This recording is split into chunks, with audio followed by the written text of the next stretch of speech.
ہم لفظ بہ لفظ ترجمہ نہیں کریں گے کیونکہ ہر زبان کے اپنے الگ سے ریکوائرمنٹ ہوتے ہیں. جیسا کہ آپ کے کتاب سے میں نے کچھ جملے یہاں پہ لیے ہوئے ہیں. Every language has its own rules and requirements for translation. یعنی ایک زبان سے دوسری زبان میں جب ہم ترجمہ کرتے ہیں تو جس زبان میں ہم ترجمہ کر رہے ہیں اس کا ورڈ آرڈر جملے کے اندر ہمیں پتہ ہونا چاہیے کہ سبجیکٹ کے بعد اس کے ریکوائرمنٹ آبجیکٹ ہے یا پھر ورب ہے. لیکن انگلش میں سبجیکٹ کے بعد ورب کا آنا بہت ضروری ہے. ہم اردو کی طرح سے اس کو نہیں لکھ سکتے شی ناولز رائٹس یا ہی کرکٹ پلیز. اور اسی فارمولے کو ہم اردو میں نہیں رکھ سکتے کہ وہ لکھتی ہے ناول، وہ کھیلتا ہے کرکٹ. یہ ذرا سا ہمیں ان کامن سا سینٹنس لگے گا. تو لہٰذا پہلی پوائنٹ جو ہم نے تذکرہ کیا کہ جس زبان میں ہم ٹرانسلیٹ کر رہے ہیں اس کے ریکوائرمنٹس کو ہمیں سب سے پہلے جاننا چاہیے کہ ورڈ آرڈر کیا ہے. خصوصاً ورڈ آرڈر فعل کے بعد فاعل اور مفعول کے مابین ایک دوسرے میں تبدیل ہونا ہے. دوسری بات اس بات کے علاوہ کیا ہے، دوسری اہم بات ایک زبان سے دوسری زبان میں ٹرانسلیشن کے لیے کون سی ہے کہ پریپوزیشنز کا ہم نے خیال رکھنا ہے جن کو اردو میں حرف جار کہا جاتا ہے. انگلش زبان پریپوزیشنل زبان ہے.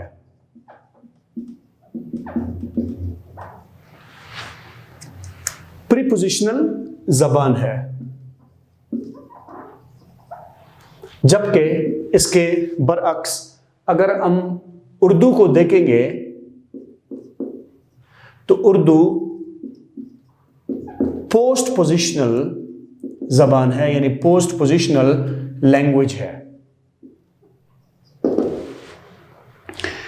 اس سے ہم کیا مانا لیں گے کہ انگلش پری پوزیشنل لینگویج ہے اور اردو پوسٹ پوزیشنل لینگویج ہے. سب سے پہلے اس لفظ کو ہم توڑ کر دیکھیں گے. پری کا مطلب ہے بیفور اور پوزیشنل کا مطلب ہے اس کی پوزیشن. اور یہاں پہ اردو میں اس کے برعکس پوسٹ کا مطلب ہے آفٹر، یعنی اس کے بعد. اور پوزیشنل کا مطلب ہوتا ہے دوبارہ سے ہم اسی طرح سے اس کو لیں گے پوزیشن. مثلا کیسے انگلش پریپوزیشنل لینگویج ہے اور اردو کیسے پوسٹ پوزیشنل لینگویج ہے. پریپوزیشنز کو اردو میں اگر ہم دیکھیں انہیں حرف جار کہا جاتا ہے.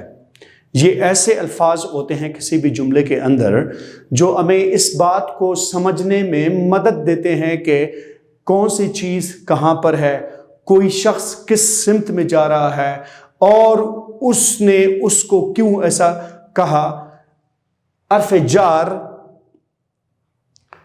کون سا شخص کس جانب جا رہا ہے اور کون سا شخص کہاں سے آ رہا ہے، تو یہ حرف جار ہی سے ہمیں جملے کے اندر پتہ چلتا ہے. پری پوزیشنل یعنی اگر جملے کے اندر کوئی پوزیشن موجود ہے، ہم نے ان حرف جار کو، ان الفاظ کو اس پوزیشن سے پہلے لکھنا ہے اور لازمی اسے پہلے لکھنا ہے. ہم اس کو پوزیشن کے بعد نہیں لکھ سکتے. جبکہ اردو کی جانب ہم دیکھتے ہیں وہ کہتے ہیں کہ پوزیشن کے بعد ہم نے لکھنا ہے، پوزیشن سے پہلے ہم نہیں لکھ سکتے اس لفظ کو. مثلا کیسے؟ میں کچھ فریزز آپ کے سامنے لکھتا ہوں. میں لکھتا ہوں in the class, on the table,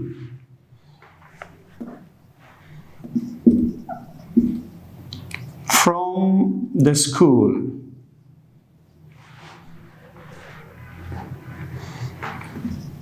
into the room, under the tree. اب ہم دیکھتے ہیں یہ جو in, on, from, into, under، یہ تمام الفاظ پریپوزیشن ہے. پری کا مطلب پہلے، جیسا کہ ہم نے یہاں پہ دیکھا. پوزیشن کا مطلب ہے کہ وہ مخصوص مقام. اب اس میں پوزیشن مقام ہے، ٹیبل ہے، اسکول ہے، روم ہے اور ٹری ہے.